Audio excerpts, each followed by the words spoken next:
Let's say you want to come to a circle or you're listening to a recording about inner child work or about dreams or about what's going on with me in my body around sickness.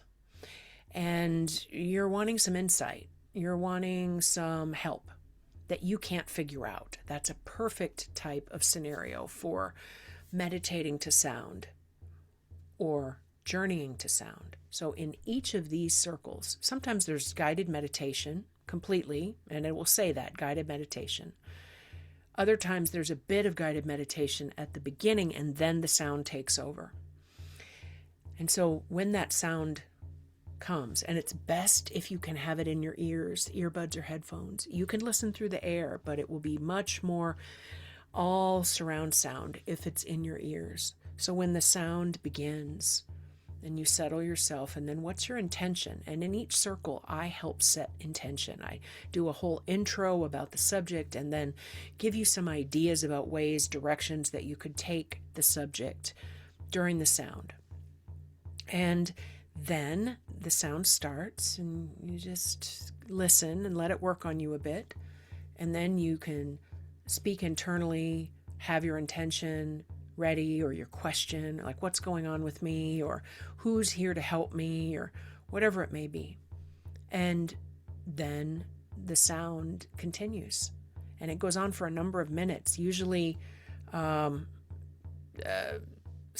8 minutes at the shortest to 15, 17, 18 minutes on the long side. And sometimes there's one sound, sometimes it goes from rattle to singing bowl to drum, all one after the other. That something starts coming up in your mind, a visual, or you might hear a voice, you might have a thought, you might have a feeling, something might start, like a scene, or you might see an animal, or you might have a thought of an animal.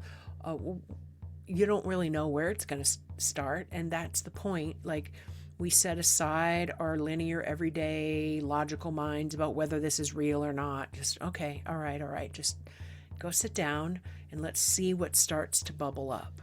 What starts to bubble up in your mind? And sometimes people think, oh, I just had random thoughts. I would say, what were the thoughts? What subjects in your life did you think about while the sound was going? And contemplate later, well, what is it about those subject areas in my life that might be trying to talk to me? And then the big part of this is that you're not alone. In our inner world, in our mind, in our imagination, we have the potential of having, and you might already have some, many allies that aren't really in the physical world. There are some nature allies, a tree, a wind, maybe an animal. A lot of us have those that they've come to us in certain ways. We've had a dream about them. We've had an experience in the physical world.